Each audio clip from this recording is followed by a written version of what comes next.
Jel hrđa? Ne, ovaj tu ne. Ajke mi. Prije 2 tjedna bili smo za volanom Astre J, pa ako niste, pogledajte i taj video. Link možete pronaći u opisu i na kraju videa. Kakav je nasljednik, kako se vozi, kako je interijeru naspram prošle i je li bolja od Golfa, provjerite u nastavku. Bok svima, ja sam Fićo i danas smo za volano Opel Astre i to Opel Astre K kao Karlovac, ne znam ko je Karlo.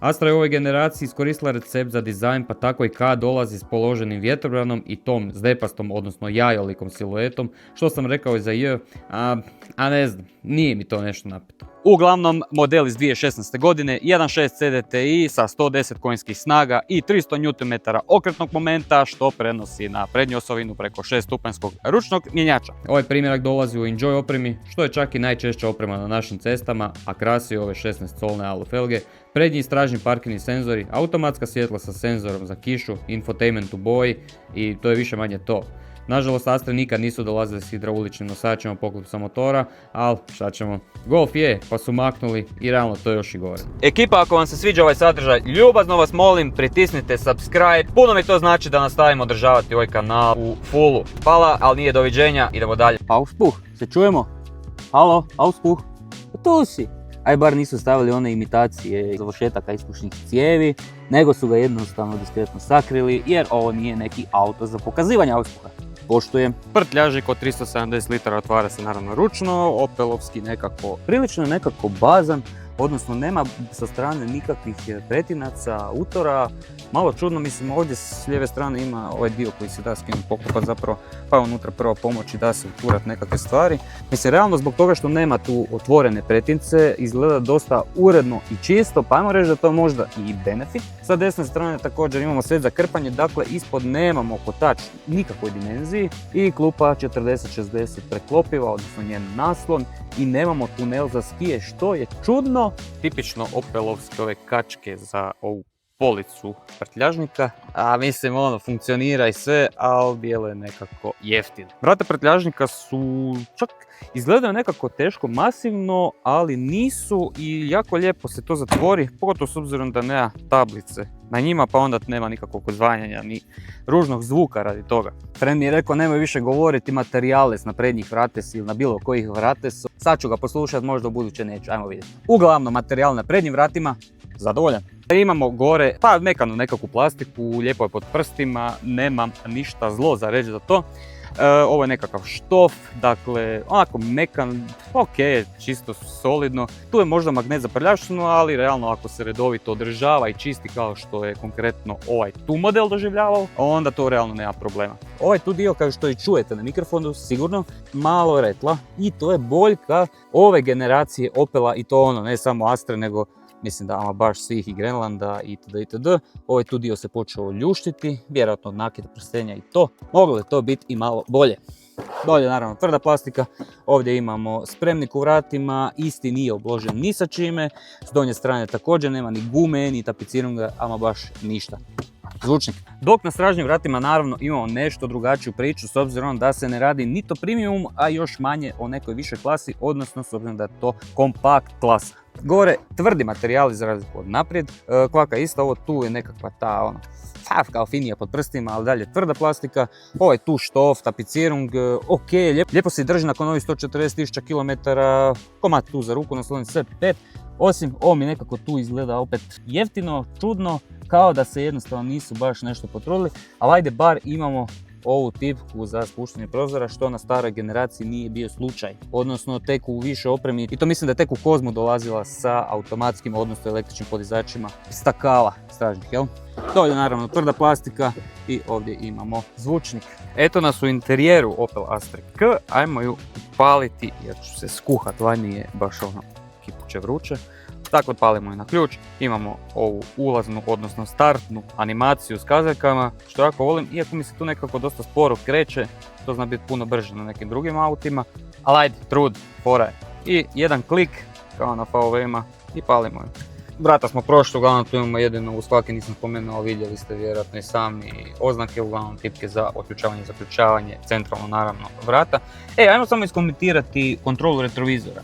Dakle, ovdje imamo klackalicu za lijevi ili desni retrovizor, što je super, jer već na prstima možete osjetiti u vožnji bez skidanja pogleda na kojoj vam je točno poziciji. Dok se samo namještanje retrovizora odvija preko ovog, ajmo ga nazvati joysticka, preko klika funkcionira, ali opet znači ne morate uopće skretati pogled s ceste da si namjestite retrovizore, ali ama baš ništa, dakle samo gledate u retrovizore i namještate kako vam odgovara. Bolje nego Volkswagenu.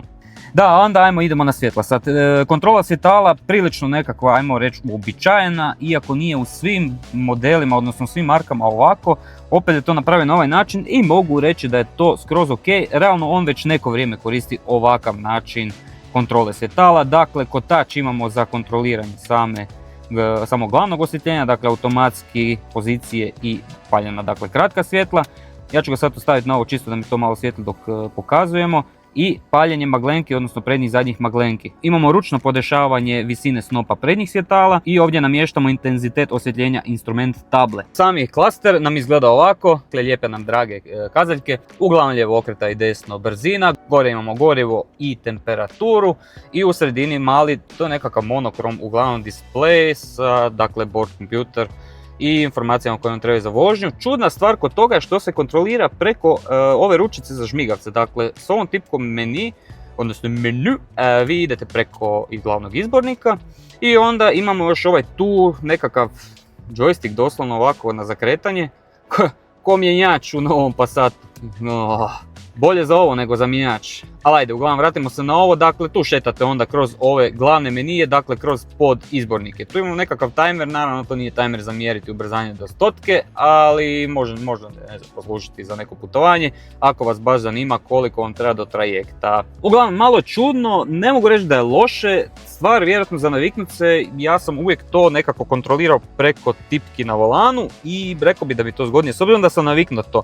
Kažem, zato neću reći da je loše i još tu imamo tipku za potvrdu kao nekakva ok ili clear ako baci nekakvo upozorenje, što sad uglavnom baca, vidimo svijetli indikator za tlak, a svijetli iz razloga što na ljetnim gumama ovaj auto nema senzore za tlak, pa onda je to konstantno svijetli, ali dobro. Ajmo sad malo ukratko o volanu, realno pričamo više u vožnji oko njega, ali ajmo više njega u nekakvu funkcionalnost. I sami izgled, naravno. Opel već neko vrijeme radi, odnosno par generacija radi vizualno privlačne volane, meni barem. Trokraki su ovako, baš ne izgleda nekako moderno, izgleda polusportski nekako, uglavnom skroz na mjestu volan. Ovaj trokraki dio mi se isto sviđa što je, odnosno treći krak mi se isto sviđa što je ovako u kontrastnoj toj nekakvoj sivoj / aluminiji nekakvoj varijanti. Čak ne škripi, što često tipa ne znam na BMW-u to uvijek, ali gotovo uvijek škripi, tako da ok.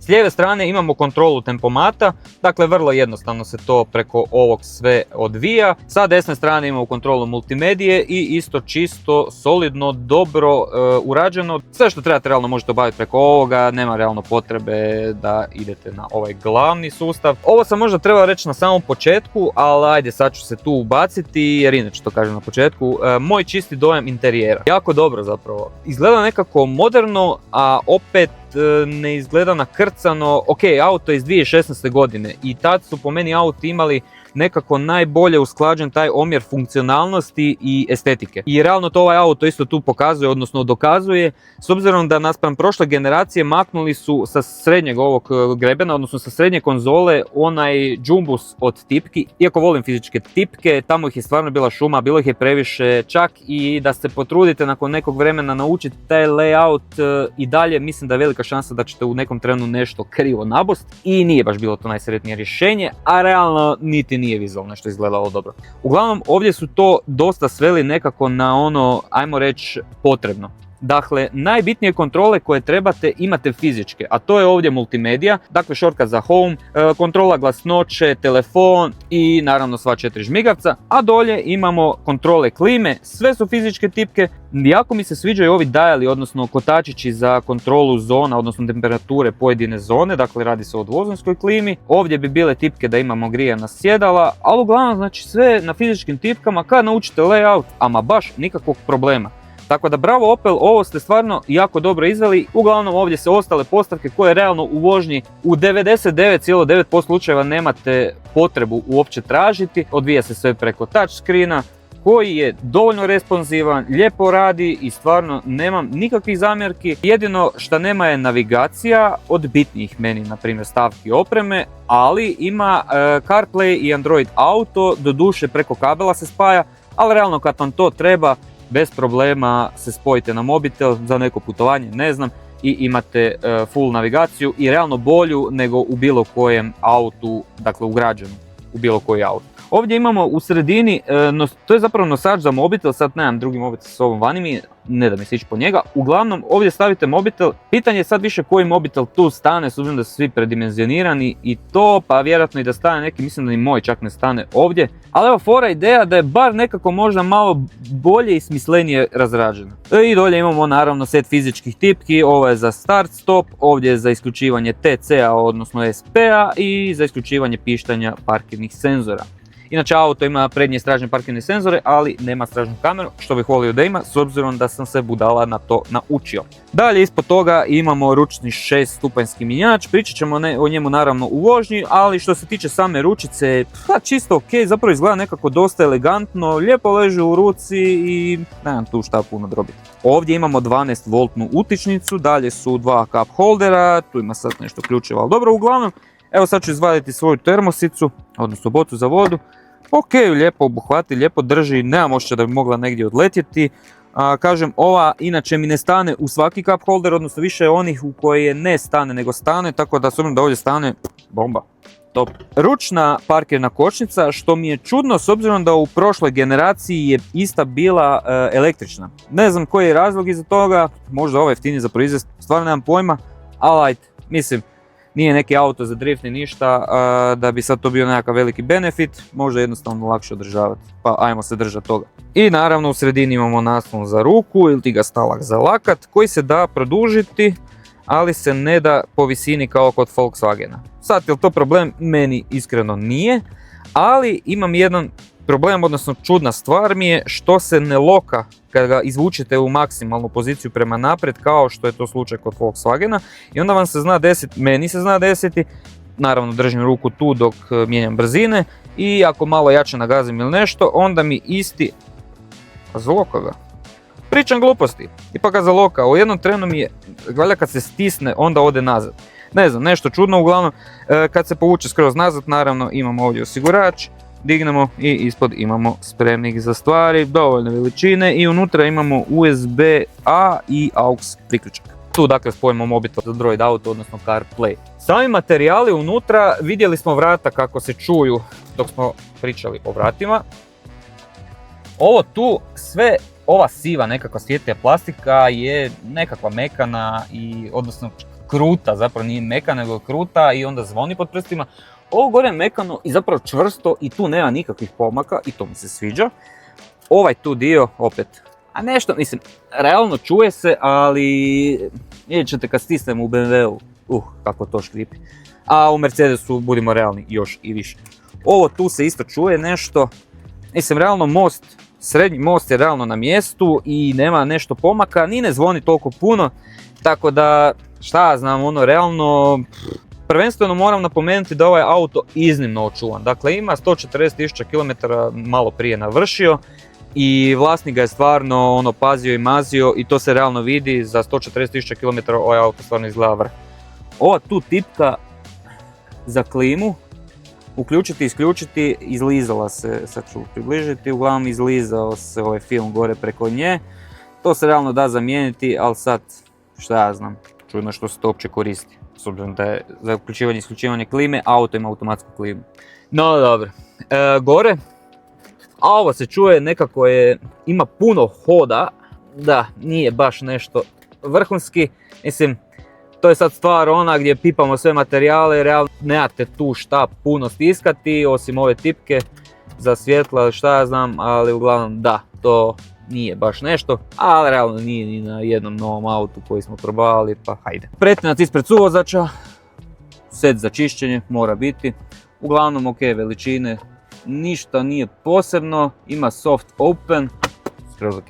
Čudna stvar kod ove Astre mi je ovaj sami položaj, pomenuo sam sami dizajn izvana i on je nekako tako oblikovan kao, ne znam kako da ga nazovem, ja kažem jajce, kao jaje. Uglavnom spomenuli smo to i zbog toga nam je A stup jako nisko položen, odnosno pod jako je oštrim kutem i onda ovaj dio dashboarda izgleda baš jako dugačko, jako duboko. Ko nekad u monovolumenima, sami dojam je nekako čudan na prvu kad sjednete u Astru, ali mislim realno i prošla je bila isto takva, malte ne identična, ali ne znam, nakon nekog vremena se naviknete pa meni realno sad, ne mogu reći da mi predstavlja problem, jednostavno je čudno na prvu i to je to. Ali, s obzirom na sve to, ovaj A stup, s obzirom da je položen toliko daleko i nisko, je dosta nekako masivan i mrvicu predstavlja problem prilikom vožnje. Vidjet ćete možda kad stavim kameru na suvozački prozor, pa dobro, nećete, trebali bi realno vidjeti iz mog kuta. I iz tog razloga imamo ovaj tu dio. Nekako mi to nije vizualno nešto najprivlačnije,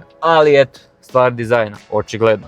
Sama sjedala u Astri, ajmo redom ovako, dakle, vizualno izgleda ono čisto nekako normalno za ovaj auto, čak možda malo nekako maleno, kao da više, možda su čak i ista sjedala kao u Corsi, nisu ista sjedala kao u Corsi, ali mi nekako više djeluju kao da su za Corsu. Zašto? Zato što je naslon za leđa nekako izgleda usko, nije realno nešto preuzak, ali je uži čini mi se nego, odnosno ne da mi se čini da je uži nego u Golfu, nego uže nego u Golfu. Uglavnom duboka su nekako i iako, mislim ja nisam nešto malen čovjek, ali realno ima puno većih od mene, tako da kad sjednem unutra, na prvu mi nekako je ovaj tu dio uzak, odnosno ovo tu mi se nekako stišće u guzicu. Za leđa ista stvar, ali ajmo reći da mi za leđa odgovara s obzirom da me drži nekako na mjestu i ne osjećam da bi mi moglo biti neudobno. I ajmo na stražnju klupu.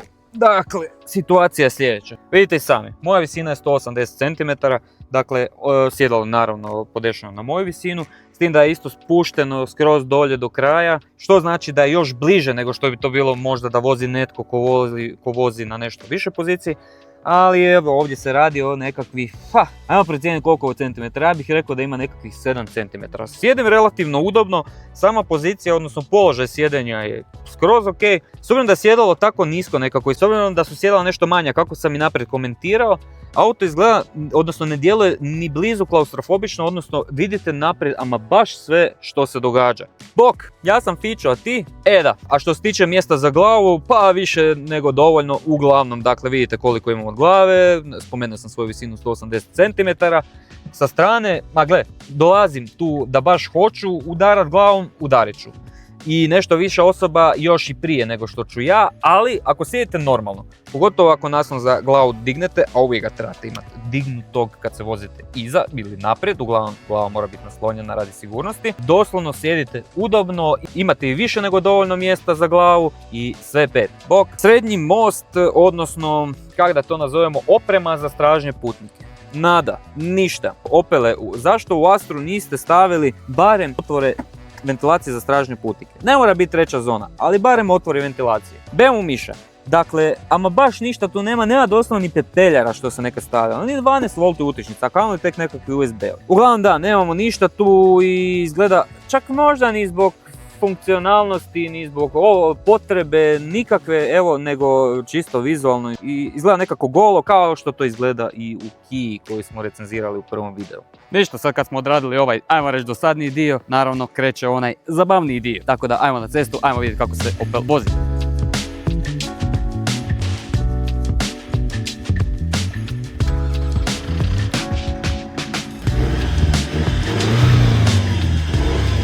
I i za volanom smo. Ajmo mi krenuti redom. Volim krenuti od volana s obzirom da mi je to nekako prvi kontakt s autom, odnosno valjda ruke su taj prvi kontakt, pa ajmo krenuti od toga. Kako smo komentirali u interijeru, sami volan izgleda top i leži u ruci ok, malo je tanašan na 15:3, ali ajmo ne zamjeriti to s obzirom da se i dalje radi o normalnom nekakvom kompaktu. Ne bih to predstavio kao problem.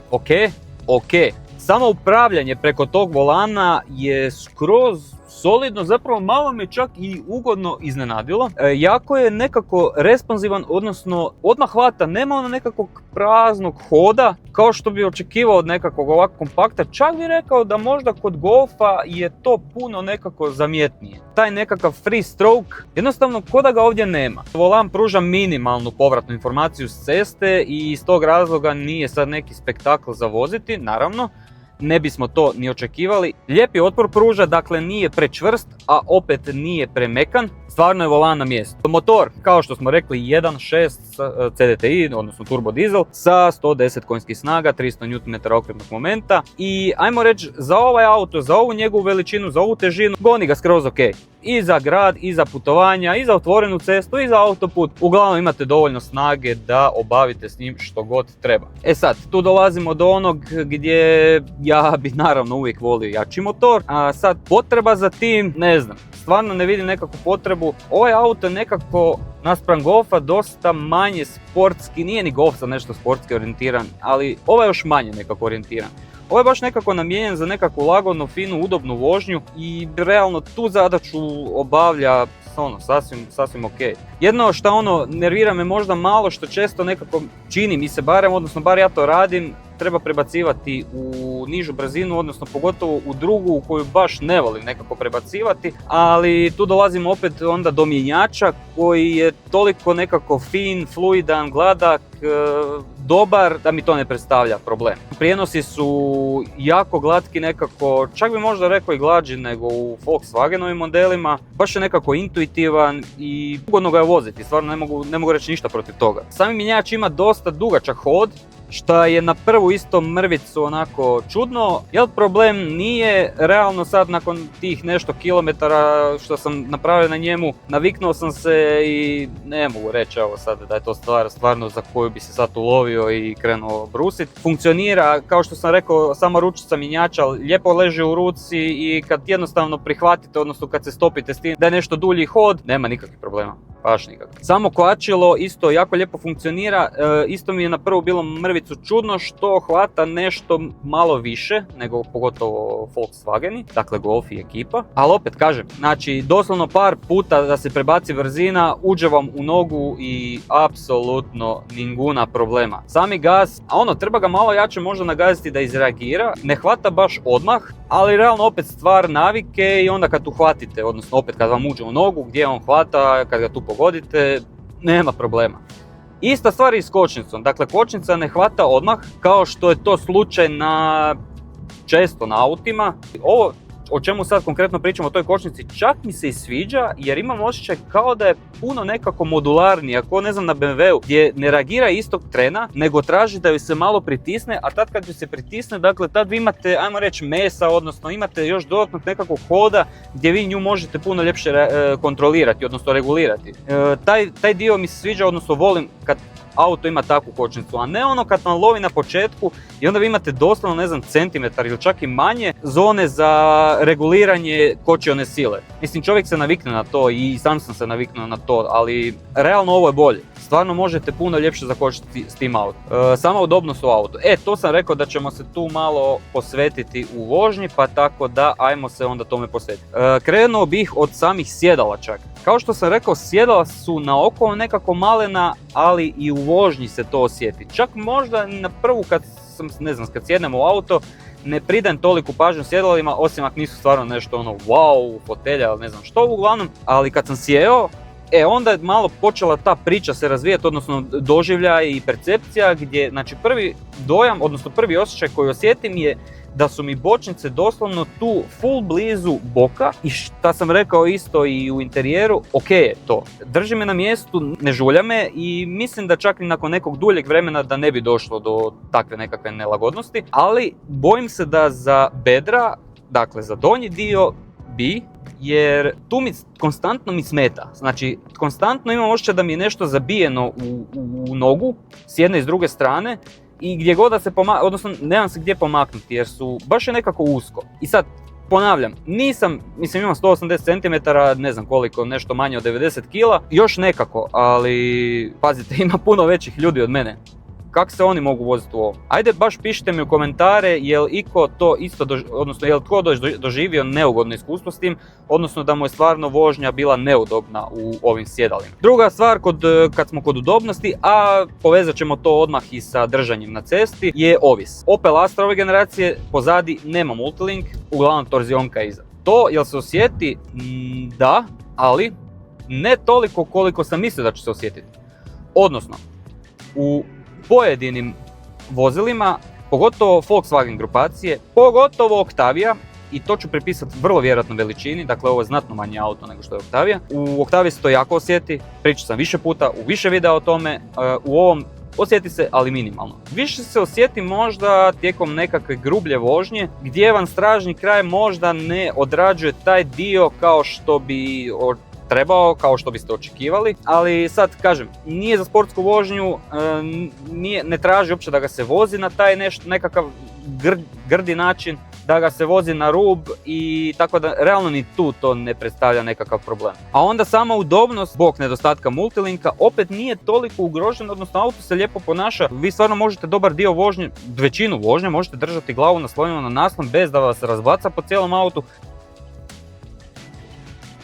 Dobar lik, pusti ja me. Da, ali samo sjedenje u autu, i sad opet povezat ću to s onim inicijalnim dojmom izvana tog nekakvog jajastog oblika, mislim da auto dosta visok za sjediti, jel? Jer tak nekako djeluje nekako ono malo napuhnutije, ali stvarno nije slučaj, jer sjedim relativno nisko, ok, noge mi nisu baš položene, odnosno pod kutem pod koji bih ja volio da jesu, ali opet stavimo to nazad u realnost gdje vozimo kompakta, a ne vozimo limuzinu, odnosno neki auto koji stvarno ima nisko sjedenje i sve. Tako da sjedi se u sjedalu ok, mislim u samom autu, kad se ovako nekako zavalim, realno udobno je. Čak mi se i sviđa, evo. Dakle, naslon za ruku na vratima je idealno položen, ovaj naslon za ruku je taman da vam ruka može biti na mjenjaču i ovdje da mogu primiti volan. Realno ja mogu imati obje ruke naslonjene na naslone i držati volan. Da ga još malo izvučem van, mogao bi ga skroz i obujmiti. Ova sama šajba, što sam rekao, dakle, iako ovako položena, čak daje taj nekakav dojam,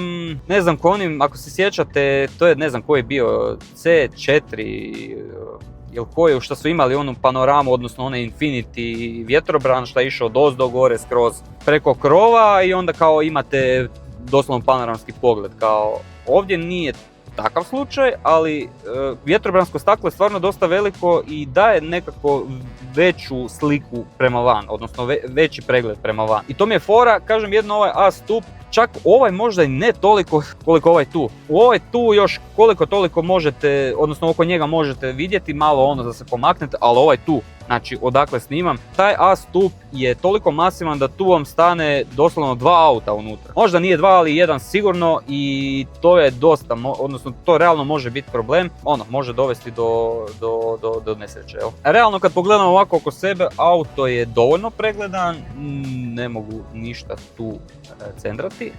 Iako, sjećate se, sigurno ste naravno pogledali Cupru Leona, Cupru Formentora, kad sam cendrao oko C stupa, i to sa desne strane, ovdje je još deblji.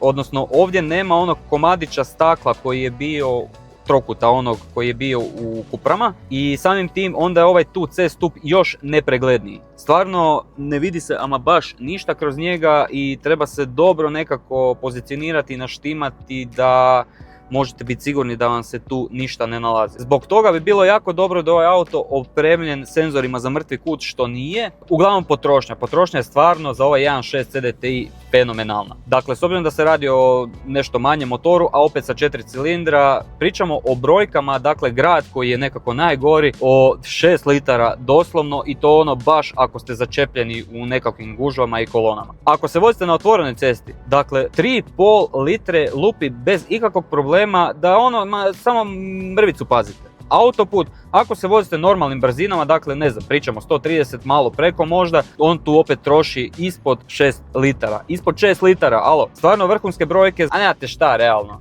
Formula za malu potrošnju, mali dizel, puno Nm i čuvat će vam realno novčanik. Evo sad u trećoj, dakle imam osjećaj kao da ne povlači kao što to možda Golf radi, kao da je nekako ono, prvo traži više okretaje, dakle doslovno preko 2500 ga morate vrtiti i onda dalje kao da je nekako linearan, iako je turbo dizel, dakle on bi trebao imati nekakav bump na krivulji, ali dosta linearno mi nekako od 2500 povlači. Malo onako sablasno linearno. I zbog toga onda imam osjećaj kao da ne čupa isto kao što čupa Golf. Ne znam, ovo je konkretno primjerak možda nešto ugušen, odnosno začepljen, zaštopan, ali da, uglavnom kao da mu fali taj nekakav mali kick. Prvenstveno, čak i ne ovako na pravcu, mislim, nije da tražim sad nešto da me lijepi za sjedalo, ne znam što, nego čisto kad ga se malo potjera dinamičnije u zavojima, fali taj šuz da vas uspije izvući iz zavoja. I to je nekako malo čudno, odnosno fali i mislim realno ako malo jače uđete može biti opasno s obzirom da vas može doći do podupravljanja. Moram napomenuti da prilikom ovakve nekakve sporije vožnje, odnosno prvenstveno prilikom kretanja, ali baš dok krećete, dakle u prvoj dok otpuštate kuplung, dolazi do te nekakve slične vibracije kao što to dolazi u Golfovima nakon 100 plus 1000 km, gdje se određeni dio te vibracije prenosi u kabinu i onda dolazi do blagog šuškanja, odnosno zvećanja plastika, armature ili pogotovo ako imate nešto u popretnicima, pogotovo ključevi, kovanice ili nešto. Uglavnom to se čuje i kažem isto normalna nekakva stvar, nije da nije izoliran. I sad za zaključak, je li stvarno bolji od Golfa? Nije, ali nije ni lošiji. Ajmo reći samo ovaj auto je klasa Golfa, ali ne košta isto kao Golf. Samim tim, Golf ima kvalitetnije materijale, neću reći da se bolje vozi, jer vozi se sasvim drugačije i nekako je drugačije orijentirana ta vožnja, odnosno namjena, odnosno stil. Uglavnom drugačija je vožnja, drugačije se vozi nego ovaj. Nije nužno lošije, kažem, više je nekako orijentiran na tu, ajmo reći, commute vožnju, gdje u Golfu se možete malo više zabaviti, u ovom nešto malo manje. Plastike, detalji neki oko kojih se Volkswagen potrudio, mislim, on se oko nekih stvari potrudio, oko nekih maksimalno ne, ali ja bih rekao da se ipak potrudio oko više stvari, odnosno oko više detalja nego što se to potrudili u Opelu. Dotaknimo se još održavanja. Ova generacija konkretno imala problema sa razvodnim lancem i ljudi su često znali na čak debelo ispod 100.000 km mijenjati lanac, što je svakako alarmantno i rekao bih uznemirujuće. Na ovom primjerku to nije bio slučaj, odnosno nije došlo do potrebe da se taj lanac mijenja, a potrebe odnosno indikator nekakav bi bio gdje, i na ovom, kad ga upalite, prvih par sekundi se čuje to zveketanje lanca, dok ga španer ne napne, nakon tog se ne čuje ništa. Ako vam se čuje više od 10 sekundi, na primjer, u tom slučaju vrlo vjerojatno, odnosno gotovo sigurno je lanac za zamjenu i zamijenite ga, da ne bi došlo stvarno do ozbiljne havarije. Kažem, na ovom nije mijenjan, realno 140.000 km zvuči kao nekakav korak odnosno signalna lampica za veliki servis, ali realno s obzirom da je auto stvarno iznimno održavan, kažem, vlasnik ga je mazio i pazio i samim tim, da je nešto trebalo mijenjati na njemu, van malih servisa naravno koji su redovito u intervalima čak i prije obavljani, to bi bilo promijenjeno. I to bi bilo to što se tiče Opela Astre K. Za 2 tjedna izbacujem Astru L, pa pogledajte što su Francuzi napravili njemačkim temeljima, odnosno je li bolja ili lošija od J i K, odnosno prethodnih generacija koje su bile pod njemačkim krilom. Naravno sve po standardu, ako vam se sviđa moj sadržaj, zapratite me, odnosno subscribeajte se, komentirajte biste li kupili ovaj auto, što mislite je li bolji od Golfa, slažete li se sa mnom što sam sve rekao za njega, ako ga imate pišite svoje iskustva, lajkajte video, šerajte ga, već sve znate. Stay tuned i vidimo se, bye!